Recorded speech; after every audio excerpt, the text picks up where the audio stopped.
Hi, welcome to a new episode of Dropping the Hammer with Daniel McFadden. I'm Daniel McFadden, and this is our first postseason episode following the conclusion of the 2021 season just a few weeks ago in NASCAR. On this episode, I have an interview with Alex Andrejev. She's the NASCAR beat reporter for the Charlotte Observer. Alex just finished her second season in the position for the Observer, and so I got to meet her officially for the first time uh, during the championship weekend in Phoenix, and I really wanted to get her on the podcast and talk to her about what the first 2 years on the beat have been like for her, for someone who really doesn't have a history with the sport, and especially in a time when the sport's gone through some really challenging things, and she was kind of thrown into the deep end of the pool, especially going into the 2020 season and everything that entailed, especially covering it during a time of COVID. So I had a really good time talking with Alex, and I hope you enjoy the show uh, and enjoy my interview and my discussion with Alex. Here it is. Stuff has been a little bit slow going, so I was like, man, I wasn't even at the next gen test this past week because I was traveling for a different related project, like a soccer related project unrelated to NASCAR. So I was like, man, I hope that we have enough stuff we can cover today. Oh, well, that was going to be one of my first questions for you. Was like, okay, so you just finished your second season as a NASCAR beat reporter. Have you discovered that there is no off season Oh in yeah, NASCAR? that was pretty evident. I think like the first year, right? With just the kind of the craziness of 2020. So I knew that was coming. But it was a change of pace though for sure. Like the off season is a change of pace than having races on the weekend typically watch. Now everyone's just like watching Formula One and stuff. So Yeah, I guess.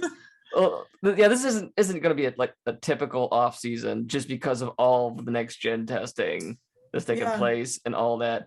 But like, it's not even December yet, and we still have the awards banquet there at yeah, the start of the month. So NASCAR never goes away. yeah. You could not, if you're a self-respecting NASCAR beat reporter, you can't go into hibernation Oh from right. November 8th to February 1st. You just No, yeah, can't. because You just it just keeps rolling. It's true. I mean, now we've got for I guess people listening or the people that don't know too. So I'm also covering the Major League Soccer team that's coming to Charlotte, mhm, the Charlotte FC, and so that I think will definitely pick up in these winter yeah. months. Is when sort of the preseason starts for them. It'll be like early January. So I think navigating that as it's getting ramped up will be an Mhm. interesting task for my editor, like balancing those two. So yeah, I have already started recording. So like in mid conversation. So like so welcome to Dropping the Hammer, Alex. I don't want to butcher your last name. So how do you pronounce your last name? Yes, that is totally acceptable if you do butcher it. It's pronounced Andreev, is how you Oh, say it. okay. And Andreev. Yeah, it's spelled Andrejev. So usually I just tell people to pronounce the J like a Y. okay. Well, I typically have the problem of having to tell people how to spell my last name just because hey, it sounds like other ways you spell McFadden, but there's actually just one D and an I and not two D's and an E. Oh yeah. Where's that name come from? Is that European? What is that? It's Estonian, actually, which is like this small Baltic country Huh. near like Latvia, Lithuania. Yeah, my grandfather was from there, so on my Wow. dad's side. So he spoke Estonian, spoke Russian, mostly heavy accent. Estonian. I've Yes. I've never heard. Is it so? It's Estonia? Is that what it is? Estonia is the country, yeah. Estonia. Okay, I've never heard of that. So already learning something interesting. Yeah. So you're the Charlotte Observer NASCAR beat reporter. You just finished 2 years. So what is Alex's origin story for how she became a NASCAR beat reporter for the Charlotte Observer? Yeah, I feel like this I mean the position kind of reopened, or I guess I don't know if I should call it reopened, but there really wasn't like a full-time NASCAR beat reporter in the years before I joined the paper, if that makes sense. The the years right before, I should say, right? Because like the NASCAR beat reporter for the Charlotte Observer was like kind of this legendary position, and then like Brendan Marks did a little bit of it beforehand. Brendan Marks was before you, yeah. But he was also doing, like, from my understanding, he was also doing a bunch of other stuff, which I kind of am too. But he had a lot of other like basketball things and stuff going on. So this, when my editor Matt Stevens came in and was looking to hire, kind of after Brendan, was looking to hire someone to like really just dive into the NASCAR beat, and my familiarity was probably very different than like a lot of people that applied to the position and had been huge NASCAR fans before and race fans. I actually came from an internship at the Washington Post where I was covering a bunch of different sports. And that is where I met Liz Clark, who covered NASCAR for the Charlotte Observer for a long time, many years ago, and kind of maybe not got her start, but she was a young reporter kind of doing it, and said that her experience at the Charlotte Observer kind of doing the NASCAR beat for a long time was a really great experience for her. So when I saw the posting, I was like, I went to her and asked her about it. And was like, I know that you worked there a bunch of years. What are your thoughts on it? And she was like, just do it. Even if you don't know much or have like a huge extent, because I was very nervous to apply. I was like, what's the learning curve going to be like? And, this is really my first kind of like full-time real job too, besides an internship. So I was nervous to apply and stuff, but she was similar to me in the same situation years ago, where she kind of came in newer to the beat to it and was very encouraging. Was like, ask a lot of questions. Don't be afraid to ask a lot of questions, and say when you don't know something, and people will help you and they'll welcome you. And I've totally found that. You have been open about this, because I remember at one point early last year seeing you put out a tweet, I think, saying, "What's a weeper?" Yes. Oh my god, that was at like the godforsaken Texas race where it rained. It was me and Jerry Jordan. We were the only like beat reporters there essentially for the weekend, and so I very quickly became familiar with weepers. I remember reading that. It's like, oh man, I wish I could have been like sitting there next to you, just to like, okay, this is the thing that will curse you for as long as you do this, is weepers. So they make you weep is how I remember, right? Yeah. Who told you that? Like that? They'll make you weep. I've never heard anyone say that. Okay, that's good. Well, I think we were commiserating, sitting in the press box there, like, oh gosh, we're going on, 48 hours of covering rain delay, mist delay. What's bad is like I blocked out that 3-day period from my mind until like halfway through this year, where someone like brought up that race. It's like, oh yeah, that race, that race. Okay. I mean, the sad parts for like the NASCAR fans, I guess, listening, is that those stories that I write, because I typically do like live updates for race days, and a lot of, when there have been weather delays, they become just weather delay updates in those files. But they do like crazy page numbers. And really? Okay. Yeah, like so everyone must be Googling like, NASCAR race rain delay. When's the race on? When's the race on? So yeah. So full disclosure, I applied for the Charlotte Observer position at the same time that apparently you did, and I was told I was a finalist, and then I got ghosted. And then you got the role. So, but the first time it's 2 years ago. But sure. The first time me and you have actually gotten to like talk was very briefly at the Phoenix Championship finale 2 weeks ago, which was, I've been wanting to say hi for the longest time, but there wasn't ever like a good time to. So, but here we are.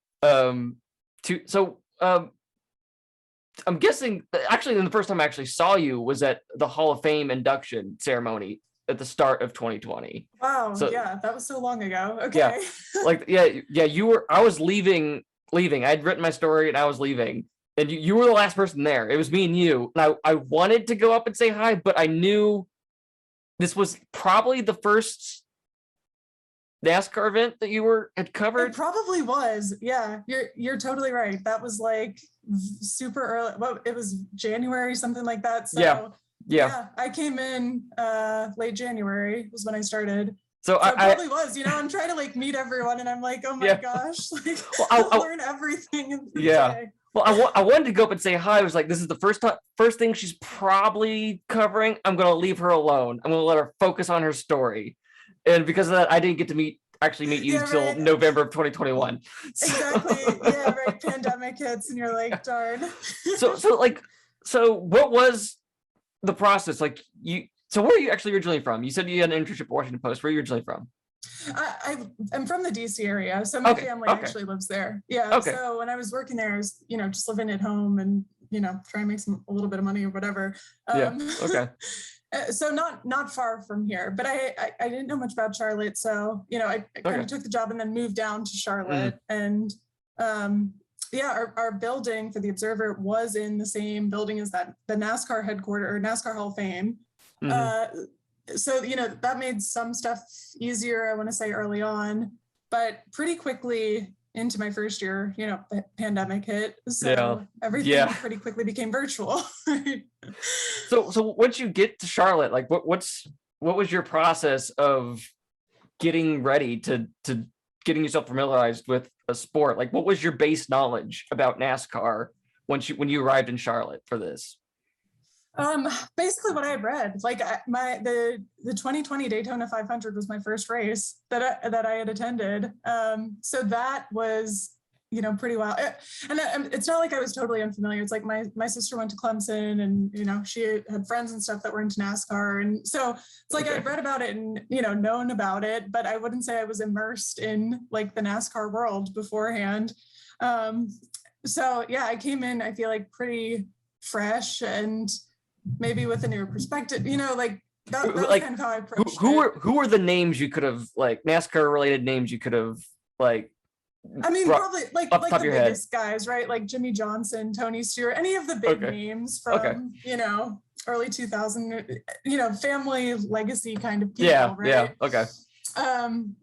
Yeah, but in terms of just, like just certain rules and stuff like that, even like race flow, I feel like was definitely a learning curve. And something that I kind of just had to study up on by talking to people, like getting rule book access early, following Bob Pockris on Twitter, right? Yeah, that should be everyone's everything. First follow. That's everyone's truly. first follow. The first follow. Yeah. So yeah, I mean, I feel like I came in pretty new, but honestly, I think because of the situation with the pandemic, it was like everyone was sort of navigating it in this new way at the same time as I was. So it probably didn't feel as like lonely or isolating or hard as it would have because everyone was in that same situation that same year. And you think about it, you're one of like less than 20 sports writers who had a sport to cover for like 6 months. Truly, yeah, right. It was like, yeah, right. I mean, yeah, NASCAR was doing kind of the most during that season. Like even the virtual racing, man, like I wrote gamers off of the iRaces that they were doing. I kid you not. If someone had told you in December of 2019, yeah, in about 4 months, you're taking this job, you're gonna be writing about NASCAR, but you're gonna be writing about fake NASCAR. Right. Yeah, iRacing. I would have never believed them. So but it was awesome. Like you said, we had a sport to cover. So it's like in that way, I kind of felt grateful that oh my gosh, I'm doing something and it's virtual, but whatever. Like I'm writing something. So like the first major event, you cover the Hall of Fame. So what's it like for you having to write about drivers like who's inducted? I think Bobby Labonte was one of. Yeah, Tony Stewart was one too. Well, oh, that's right. Yeah, it was Bobby Labonte. Yeah, it was the Joe Gibbs Hall of Fame, basically. Yeah. So what was it like having to I guess write stories about these guys who had long careers in NASCAR, and you're just like kind of like showing up. So like, oh, all right. I'm gonna write about these guys getting inducted in the Hall of Fame. What was that? What was that like for you? I mean, it was hard in the sense of, you're right. Like I didn't have those relationships already established, right? So Yeah. it's like you had to, I feel like I could like get the exclusive or whatever, but I feel like it's like, you can still kind of tell the story that at least when they're there, you show up to the event and they're trying to, express what it means to them after all these many years in racing. And you can kind of like pull from that moment and try to cover it live, I guess, as best as you can. So, I mean, I'll have to like go back and look at the story I wrote. It was probably terrible. Like, not Observer, it was the first one. My advice: never go back and reread it. Just never. Just don't. Like I usually when I hit publish, just never do it. It's that's probably the best advice. Sure. So I mean, and even like the Daytona 500, that was the first race, right? And so I think, and that was just a wild race to try to cover. And so I'm sure if I even went back and looked at like coverage of that night and that race, it would have been just, I'd probably look at it now and be like, oh my gosh, what about I mean, you have the president of the United States showing up for a parade, basically. Yep. And then you have what was it, like 18 laps? And then right. Also the rain, a rain delay. That's right. Well, you have the huge wreck. You have the huge wreck, and then the rain. And then the rain delay. And then we come back at, I don't know what time it was Eastern. It was late. And then you finished late. And then you have the whole Ryan Newman accident, which was not great. So you're there, and then are you in the press box or the media center for the 500? I was in the media center, and we were also trying to do like live updates at the time too. So that was relatively new. I think we tried to do like a live updates thing for the Clash beforehand, but I was doing that remote. And so it's just like, totally different environment. And we're still figuring out what like race day coverage is going to look like. Yeah. But fortunately, we had the rain delay to practice a little bit, come back and had it slightly more settled. But then, it was just like chaos at the end of the race there, right? And so, and I think that was the thing for me is like, I didn't even know where, like, okay, what do people typically do in these situations? You go to try to get like, are they going to be outside, the care center? How do I get there? It's a massive facility. So even just navigating my way around, but, I just kind of stuck with other reporters. But that's what I'll say is like, I had, some help there. Kelly Crandall totally showed me around, like, here's where you want to go, here's pit road, you can walk around in these areas, don't get too close. But there are even things like, don't take pictures too close under the hood of certain cars because teams will get pissed off at you. Like that was just stuff that you don't know as you're coming into it for the first time. Yeah. So, I found that, super helpful and ran with it. So before the Daytona 500, that's the biggest race of the year. Like before that, what was like the biggest event you'd ever covered? Oh, that's a good question. I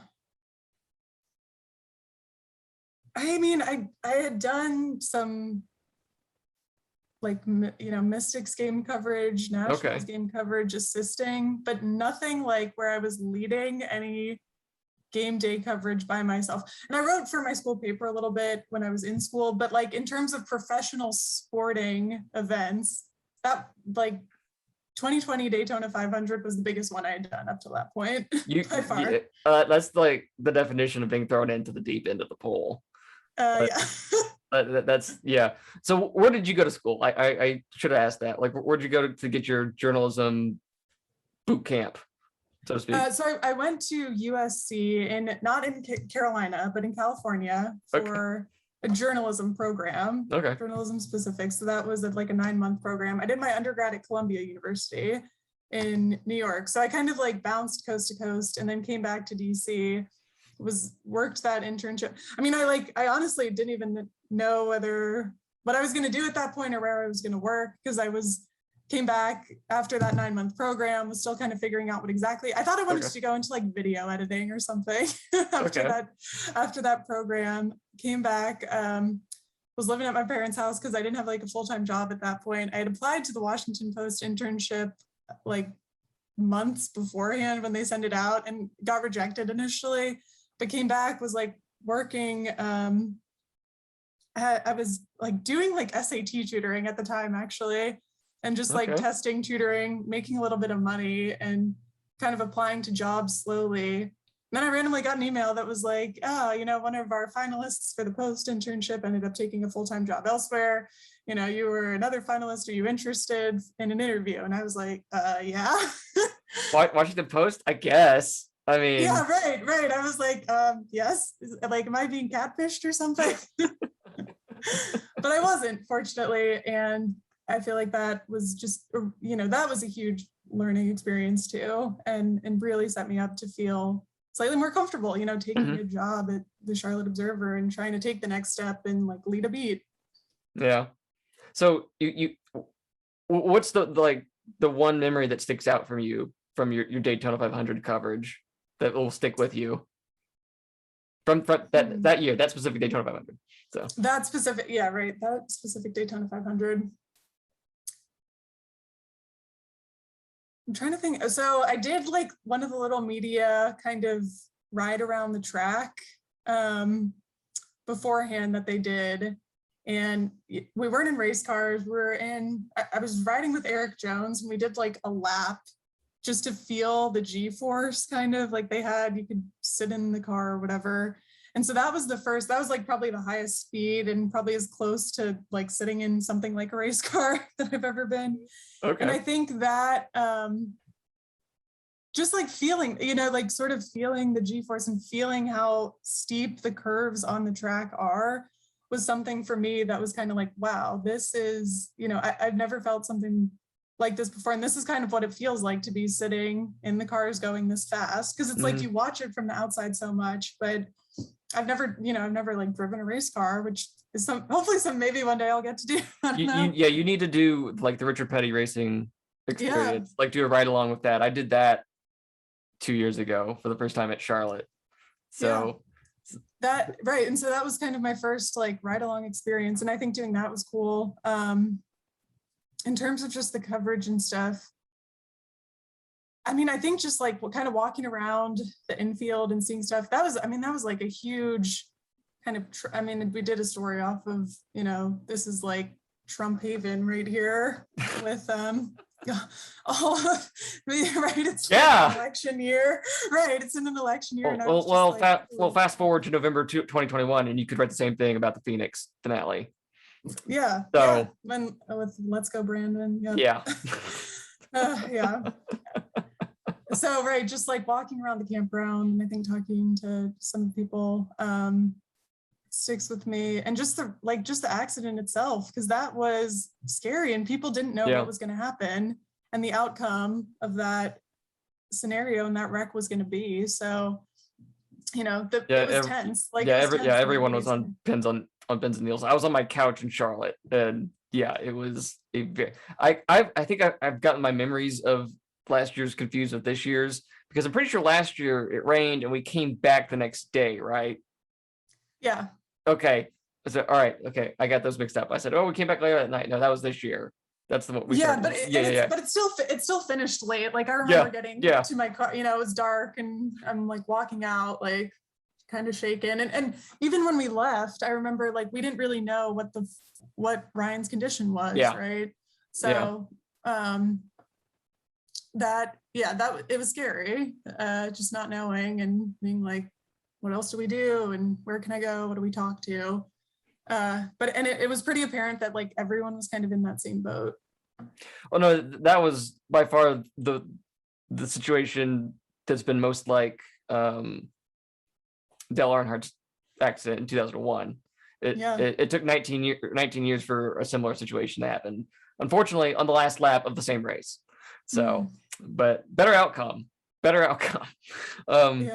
So after the 500, did the Observer, like, did they send you on the West Coast swing, like to Phoenix? And I haven't done the West Coast swing yet, because we didn't do it that first year. We didn't do it this past year with, I don't know if it was COVID related, budget related or what, but I feel like our kind of route has been doing me traveling to the closer races. So Yeah. typically like the drivable ones and then the big flying ones that might be slightly more expensive. Mhm. I didn't get to go as many to the races at like new tracks this year as I wanted to go. Like I didn't do Nashville, I didn't do Coda, which I think would have been really cool. But I'm crossing my fingers that maybe we'll do some of the new ones next year, Coliseum and stuff like that. So, okay, all right. So you don't get to go on the West Coast swing, and then March 11th happens last year. And then it takes 3 days, but NASCAR finally, after the NBA and all of them shut down, NASCAR finally does the same thing. And then we're not racing in reality until May. So what was, aside from like doing the iRacing stuff, how are you spending March, April, in the first half of May? Like what are you doing on your beat to keep that alive? And what are you doing that time to educate yourself on the sport? Yeah, well, I mean, I was still doing NASCAR stuff at that point because it came back. Like there was really this question of like, okay, what else does everyone go and sort of do like COVID coverage at this point? Like we had sports reporters that then were getting put on COVID coverage, which makes sense, right?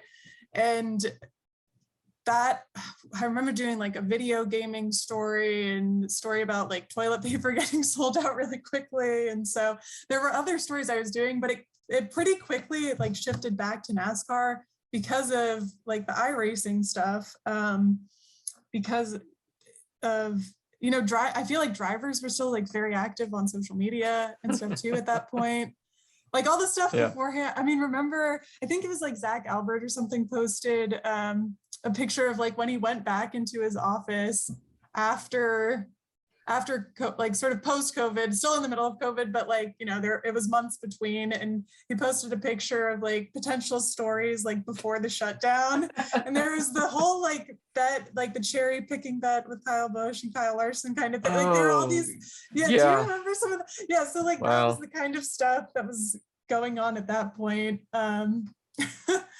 So there were little things, and then, right, like shutdown happens, and then iRacing came back and we were doing like full coverage for that, lineups and who won kind of stories and watching that. But I think at that point I was too just getting to learn it a little bit more. Like, I think I was just doing calls and kind of meeting some of these drivers or talking to them, like doing phone interviews and getting to know them a little bit more, because I really hadn't done a lot of like one-on-one interviews with so many of these drivers that I was covering. So I feel like that's kind of what I was doing, is just sort of these small little like calls, introductions type things.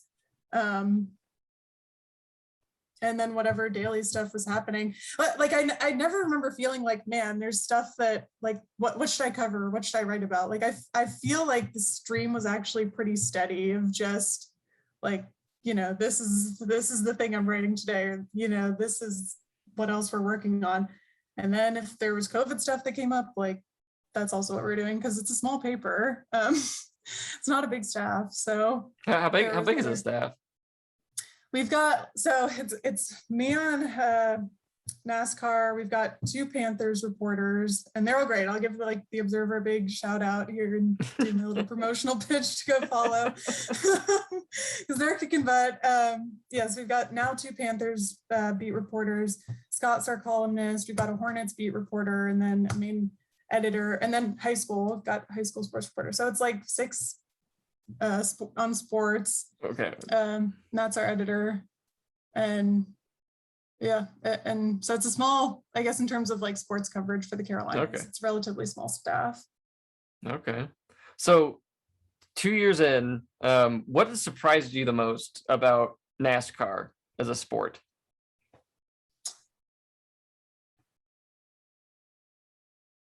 I think maybe it's just the timing of kind of like when I've been here, but I really think that leadership is kind of pushing NASCAR in maybe this more progressive direction. I don't know if it feels like, I think the kind of perception on the outside is, NASCAR is like kind of this Southern white sport and it's stuck in the past kind of thing, and it can't get with the times. But I feel like just with kind of the schedule changes in some of these new markets that they've gone to, the kind of stance that they've taken on racial equality and, social justice issues, it can certainly be better and stronger, but I think from like a leadership standpoint, they want to move it to that place. Mm. And I don't, and obviously I wasn't here before, but that is sort of my impression, is like, okay, this seems to be where leadership wants the sport to go. We'll see if it can kind of get there at this point. Oh, the leadership wants to be there. It's dragging everyone else to that spot. That's the problem. Truly. Yeah, and I think a lot of that, I feel like I covered some of these more maybe seemingly political issues, like just the pandemic and COVID and, vaccination rates, and got totally skewered for that. But it really seems like at least leadership's trying to move in that direction and keep the sport moving. And whether others follow, it's kind of split, right? Well, what's something that's you still haven't like gotten a grasp of when it comes to NASCAR after 2 years? Oh man, I mean, there's a lot. Like, there's still so much I feel like that I want to learn. I would love to like get into more shops. I think. I mean, probably everyone would. But like, I think everyone's so curious about this new car and like what it means and what the implications are and what the impact's actually going to be. And so, I would love to kind of see how some teams are working through this more, and would love to do more stories on that, which I'm hopefully working on. But like just some of that stuff, what kind of daily life within the shop is like, because a lot of that was shut down during COVID too, and now we're sort of getting back to this place where it's more reopened. Kind of life for like the pit crews and stuff. I feel like that's probably not an area that gets covered a ton, but it's kind of a like fascinating thing that I don't know much about. And that's kind of changing now with the next gen car. You got just one lug nut instead of 5, and so they're having to learn how to work on a new car. So right, exactly. And like there are teams, just how it's going to change like kind of the team operations and what going to this single supplier for these parts means for just business operations of the teams, kind of thing. And how that's going to change staffing and what that's going to look like. And so that I feel like there's just stuff like that, just mechanics of it too. Like, I'm not an engineer. I don't know. I'm not. I love NASCAR. I've followed NASCAR since I was a kid, but I'm not a car person. So I only know where to put the oil. Like, I know where to put the antifreeze and the windshield wiper fluid. Don't ask me anything else about a car. Right. But you're like a racing fan then. Yeah. Yes, exactly. Yes. Which I think is still, totally like, and that's what I've also learned, is that there are different, like, there's some people that are really into the engineering and the car parts and learning all about that. And then there's some that are super into like the racing and kind of technical side of it. There are people that are into just, kind of like culture and fandom and stuff like that. So I feel like I've tried to be kind of slowly step into all of these areas and learn a little bit more about it. And yeah, I mean, there's a ton more though that like I wish I learned and knew. And I think a lot of that comes from the team side and dynamics and, costs of racing and stuff like that. I think just learning how this whole charter system works has been something new too. It's different than other sports. This has been the year for charters. So.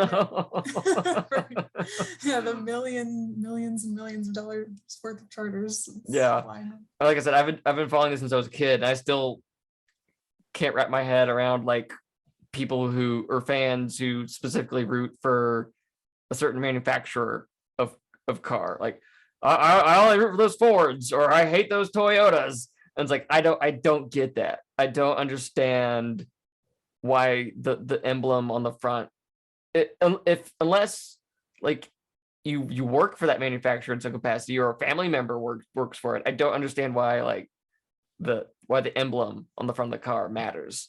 I've gotten emails about this from readers before, actually, that that have told me like, why is the rivalry between the manufacturers dying in NASCAR? And I was kind of like, I don't know. Is it like, they were asking just like, why in your stories do you never put which in that particular story, I think we put it like multiple times, but it was like, why aren't you ever naming like what manufacturers like the winners come from? And when we do like lineups, because we'll typically have like the driver names and then car number and then finishing order, finishing position, sometimes the times too, but like not the manufacturer. So this person was like very frustrated because I guess they were following the like manufacturer rivalry and they were like, is this a dying thing? And it was kind of like, or the manufacturer championship maybe. Yeah. So then now, well, this begs the question: what is the most unique email you've received from a reader about your coverage? Okay. I get a lot. The most unique one, like that's family friendly, I guess. Yeah, right. That's family friendly. Oh man. I mean, I've had people like, I had one person email me trying to, it was like this really kind of beautifully crafted email about this person's father, I guess, that was like a former either reporter involved in media. And I don't even remember the person's name and I probably wouldn't say it on here, but it was like kind of asking me, kind of talking about all the great things that like their dad did, and then was like, how do I get them into the Hall of Fame? And I was like, I cannot put you in the Hall of Fame. I have no authority or power. I'm not on the voting panel.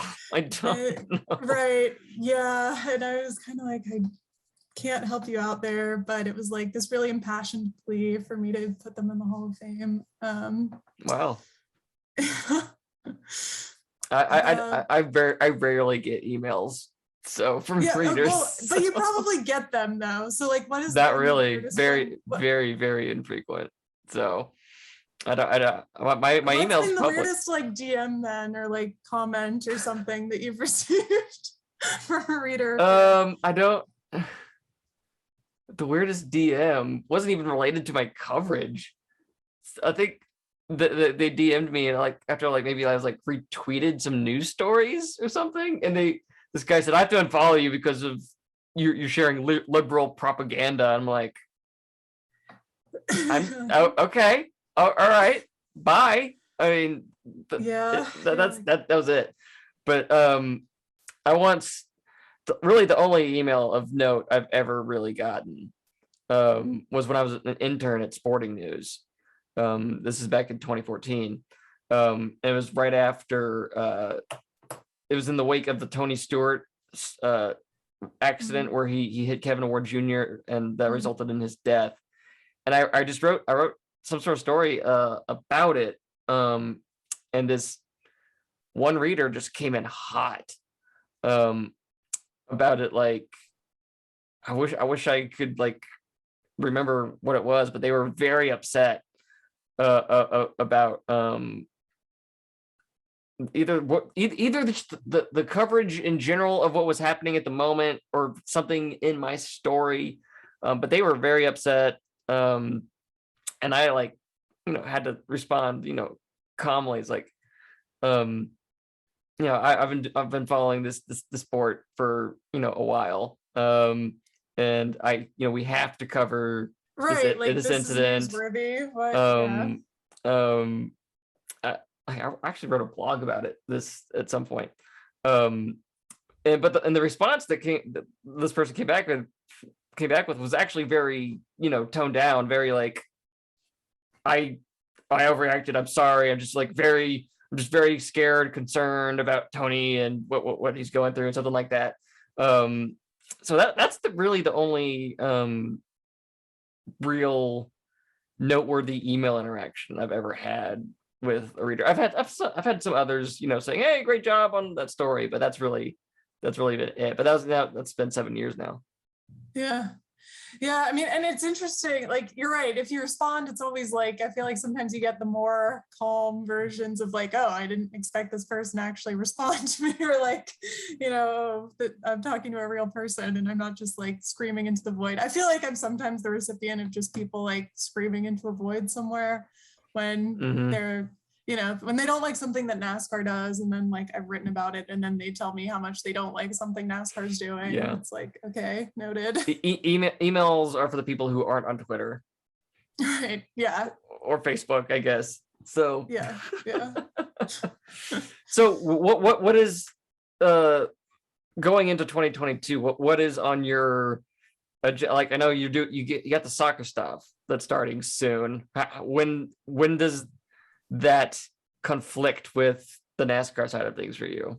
Ooh, that's a good question, because the full schedule hasn't been announced for soccer stuff, but it's like will very much overlap, I think, with the season. So we're gonna have to, I think, see just what the flow is like and match days and versus race days and stuff like that. Because I mean their season will start they just announced their season opener in late February / early March. And then season could potentially end as late as November too, if they make playoffs and finals in this first year. So it really does like pretty well overlap with NASCAR race weekends.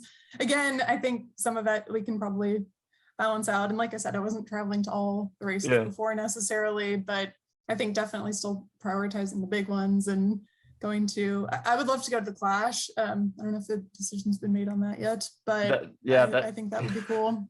It'll be like just a blockbuster thing that you got to see, right?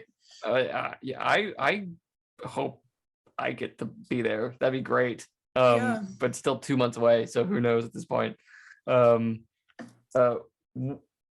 What I had a question, I forgot. So what when it comes to NASCAR though, like what interests you the most about 2022? I mean, I think this, like, figuring out what this new car is going to do, and just kind of how that changes competitiveness, because I think there's been a lot of like just speculation about how it's going to play out and maybe equalize a lot of things for some teams, but bigger teams are going to ultimately like kind of figure out a way to win, and they have the resources type thing. But I think, like watching those growing pains and what that actually translates to on the track, and I don't get into like all the package discussions and rules discussions all the time, but I think just kind of figuring out, right, like what is the best downforce package or whatever that is going to make these races more compelling. How is that going to translate to ratings? Like, is it going to? I think these are just some of kind of the bigger questions that the sport has right now, and how, right? Like it's, everyone's talking about next gen's this massive shift for the industry and just the way that the industry functions.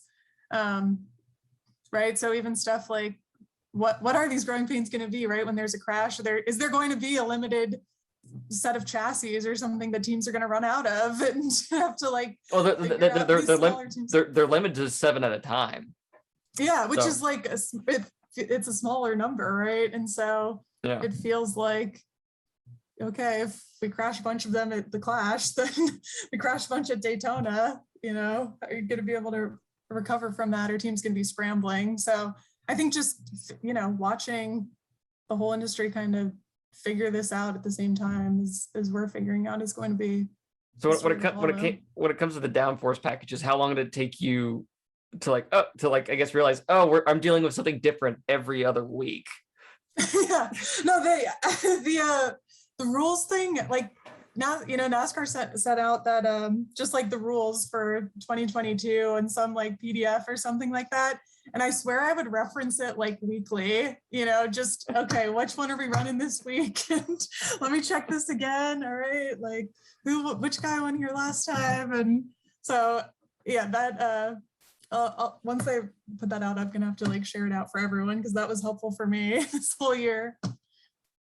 So when you're not outside of your job, how often do people ask you about the sport you're covering? Like how inquisitive are they? Like So you cover that NASCAR. What's that like? Like, how curious are people in your, I guess, your circle about what you're covering? I mean, pretty curious because I think like, people that I meet or don't know, or I guess even like relatives or whatever that don't know much about it, and like, so how's that whole NASCAR thing going? And like, what's up with that? And I think where I see it the most is like I get sent stuff when there's something related to NASCAR that someone sees and is like, oh my gosh, I saw this thing with NASCAR and I thought of you, or like I passed this racetrack and I thought of you. But you know what, like I live in Charlotte, and there have definitely been times where it's a big market at Charlotte, obviously, and so I don't think it's seen as like, even in North, weird to be in racing by any means, like walking around Charlotte or walking around Winston-Salem or anywhere in North Carolina or Southern Virginia or anything like that. So yeah, not too much of that, but I've definitely had some stuff, random old friends or things like that are like, you came across this NASCAR thing and I know you're into this and so cool. Can you explain to me, like, even my dad will send me stuff sometimes and I'll be like, I don't really get how they're like on the same team, but they're also competitors with each other. And I'm like, oh yeah, let me explain. So like launch into the whole thing. So like, what did your parents do? Like, you're a journalist. Did you fall far from the tree when it comes to that, or what? Yeah, no, definitely. Both my parents are in like finance. Basically, my dad is he's an economist, former economist. Now he's doing like consulting work. My mom's a financial planner, so they're very like practical thinkers. And yeah, kind of this like type A family. And when I was in undergrad, I studied visual arts, and business was my concentration, but like visual arts was my major. And I think that even my parents were like, what do we do with this? Like, you should also do business. And then I decided to go to journalism school and pursue like sports journalism. So that was another kind of curveball, I think, for them. Family dinners must be interesting. Like, half of it's talking about, here's what we're doing in our portfolio, and you're like, so yesterday, Yeah, Chase Elliott flipped off Kyle Busch at Darlington. yeah. They're big sports people though. And I should also mention my sister studied accounting in school, so there's like another money person, I guess. You really did fall from the tree. Yeah, I really did. Wow. Okay. All right. So why did you want to do journalism? What was the thing that lured you into it?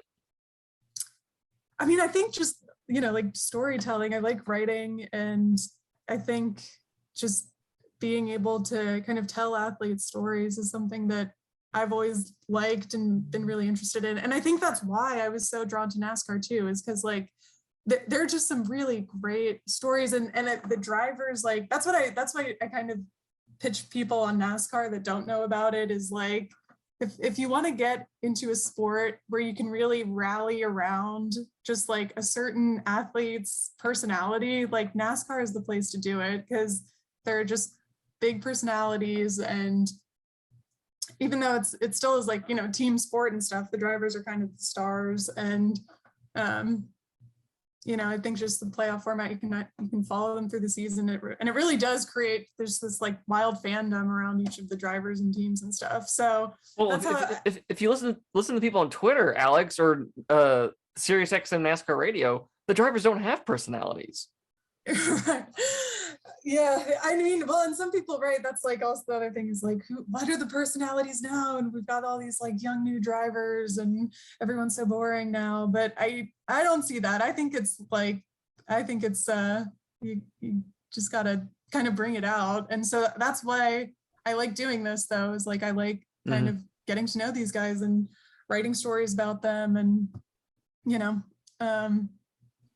yeah, and we definitely do more like Cup Series coverage too, because I keep saying guys, right? Like we definitely do more Cup coverage than some of Xfinity and trucks typically. And I think there are a lot of great stories there too, and like the lower series and kind of these, come from nothing stories, and make it to the top level, and even like Daniel Hemrick's Xfinity win, that was awesome, right? Like that was just a great story of making it through the ranks and eventually working your way up to it. So I think stuff like that is cool to cover as a reporter that likes storytelling and the drama of it. So what's been your favorite race to cover so far? That's a good one. I've always really liked going to Darlington in person. That's been a really fun one. It's my favorite track. So yeah, I think that's why, is just because of kind of the layout, and I feel like there's always exciting kind of races and finishes that that I've been to there. So that for me has been a pretty fun one, and probably stands out. I mean, Martinsville's fun too, just because it's short track, it's intense. Even like it's always like playoff cutoff race is fun. So that one kind of sticks out in my mind. So you were there for the elimination race last month. So what was your take on the antics at the end of that race? Oh man, yeah, I talked to. I think I was talking to like Steve Littard, or I did a Q&A with him on this one. Yeah, and I also talked to Dustin, your former colleague at NBC Sports, because I went on PRN for something that they did, and we like kind of debated the whole like, was it kosher, was it not kosher, what Denny did at the end there. And I think actually Brett McMillan on that show made a good point, was like, from a safety perspective, he saw it where it was a little bit worrisome for the other media members that were like covering it and didn't really know what was going to happen there right after Denny like halts the burnout. And there was kind of this question of, is something else going to happen? Can we go out? Can we not go out? So I can sort of understand why from a safety perspective. I mean, I think from a fan perspective, it got people like super riled up, right? Yeah. And so it was definitely exciting and gave everyone something to write about. And I definitely, I understood the frustration. And I think, I could see Denny's perspective of, I don't care whether it was a mistake or not, that was my chance to win it, and you wrecked me out kind of thing. The response, I don't know if I would have halted the burnout. I think it was just such an unprecedented move too, that, we don't typically see people halting burnouts. And this was something I asked Dustin, because I don't know all of the history of it, but have we seen a stunted burnout like that? I can't, I don't remember one. I really don't. But that is one of your first races, not one of your first, but to cover that early on in your career, to that happen, that's notable. That's definitely notable, because the second race I ever covered was the fall race at Charlotte in 2014. This is when I was intern at Sporting News, working with Bob Pockris. He was there at the time. The second race ever. I encourage you to go look this up if you're not aware of it already. But towards the end of the race, Brad Keselowski and Matt Kenseth under caution kind of had a run-in that did not make Matt Kenseth happy. Not happy at all. Okay, so we have the finish of the race. I go out to the garage to hopefully track down Jimmy Johnson to talk to him. He wasn't a talking move. He kind of spurned me. Oh well. Anyway, I leave him. I walk up through the haulers for Jimmy Johnson's hauler and Dale Earnhardt Jr.'s hauler on my left. I come out on the other end and look to my left, and there's Dale Earnhardt Jr. Being interviewed by a scrum of reporters, a huge scrum. But they're not actually interacting with each other. Everyone is just looking at the video board on the backstretch, is looking at something that's happened on the video board, and it's Matt Kenseth has ambushed Brad Keselowski in between their haulers in the garage, and there's a scuffle going on in a very confined space, and it takes a moment for everyone to register what's happening, and then all of a sudden it's poof. Everyone just run scatters, and the next 30 minutes, or it was both the longest 30 minutes and the quickest 30 minutes I've ever experienced. And it was people trying to track down where everyone is, talking to Paul Wolf, who was Brad Keselowski's crew chief at the time, just trying to figure out what happened. Right. And then they were camped out in front of the NASCAR hauler because at some point Brad Keselowski made his way to the hauler because NASCAR wanted to talk to him, but we had missed him, and so I walked over to the side door of the NASCAR hauler, and I noticed that Brad's in there. I was like, guys, Brad's in there. I was like, wait, what? So we'd all missed it, and so he's sitting in the hauler looking like a kid that's about to talk to the principal. That's what it looked like. But so we spend like 30 minutes talking to Paul Wolf, talking to whoever we can. Finally, we talk to everyone. And I'm sitting, we make our way back to the media center. Kevin Harvick won the race, but no one gave a crap about that at this point. So, and I'm sitting with Bob Pockers on my right and Dustin Long on my left. I'm just like, I said out loud, this is only the second race I've ever covered. And Dustin, without missing a beat, just I don't even know if he looked at me or not. He said, it's all downhill from here. Right. I can very much see Dustin saying that, like, straight faced and like, right. It was only the second race. It was just a wild wait. It is in those moments too. Don't you feel like kind of amped up too? Like, you're like ready to. Oh yeah. You know, like that's because I was at Bristol, and I think that was the first time, even at like Daytona. The 2020 Daytona, like that was an intense race, but it wasn't like a fight breaking out, right? But I think the first that you don't know if you're about to have to write like an obituary story. Right. Like right. Just different, like, right? Totally different vibe, but still intense, but like totally different vibe. But the first, like, kind of similar to what you were talking about, that like first one for me was probably Bristol this past year, because there were only a couple of us. I want to say it was like the guys I remember was like, you know, Dustin, Nate, Jordan, myself, that were out there when the whole like Elliott Harvick thing went down. Yeah. And that was the first time where I was like, I feel like I'm about to watch someone get punched. Like, and I'm like right next to it, and I don't know what to do.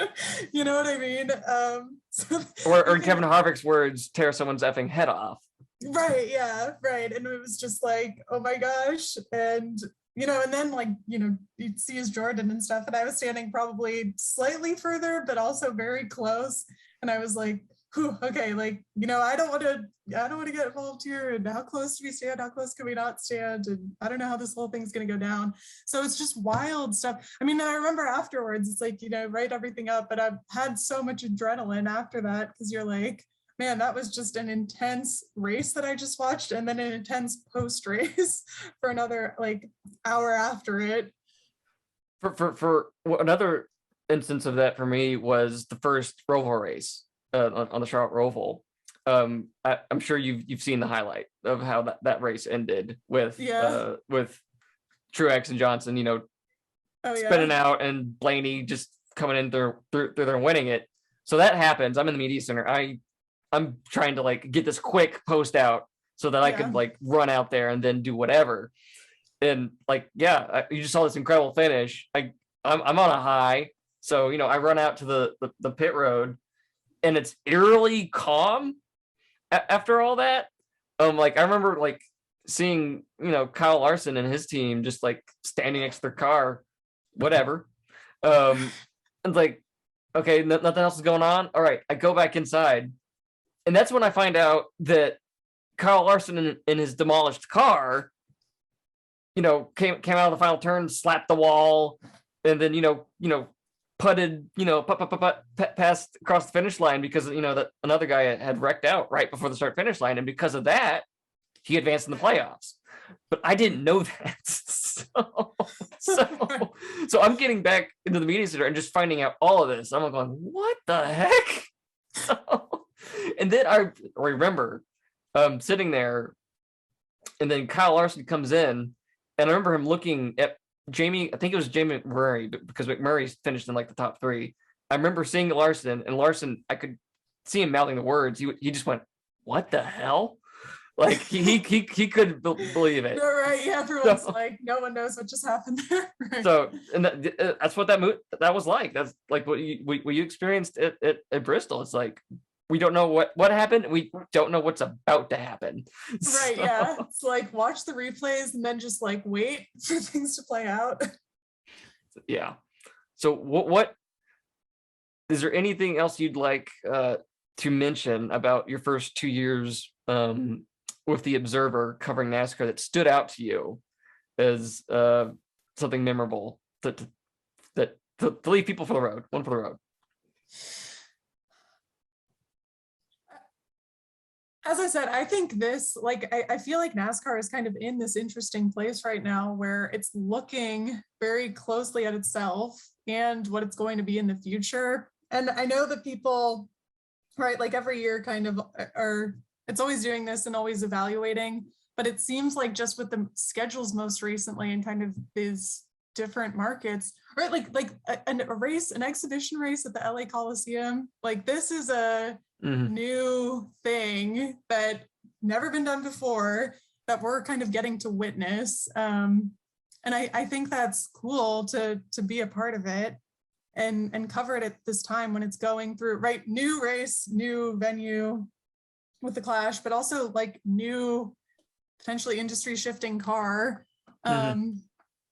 This is like a cool time to kind of be a part of it and be witnessing these changes. And so that's what I'm really trying to take away from it. And just, you know, with some of the drivers that are coming up in the series, like I feel like we're really seeing these, you know, kind of start of what's probably going to be some of these peak years for younger drivers like, you know, Kyle Larson, Chase Elliott, Ryan Blaney, Bubba got a win, right? Like some of these guys that were called the next gen before, I think we're really starting to see that now. And it's cool to be there and cover it. And so now that's kind of what I'm trying to do is just capture this moment for the sport.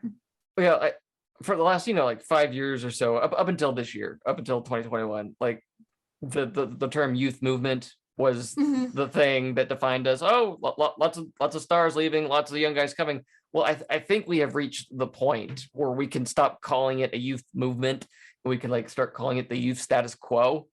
Like or just status quo. It's come, it's here, it's now here. it's Kevin Harvick's still here, he's the old guy, but it's like it's really him, it's him, and then Newman's gone. It's Harvick, Hamlin, Truex, those are the guys who are 40 or up, and then it's everyone else is in their 30s or, you know, 20, like Harrison Burton, or 21, however old he is. Right. So, but it's the status quo now. It doesn't look anything like it did 5 years ago, which is really, or 7. Let's go with 7. That's fair. Yes. So, all right. So where can people find you, Alex?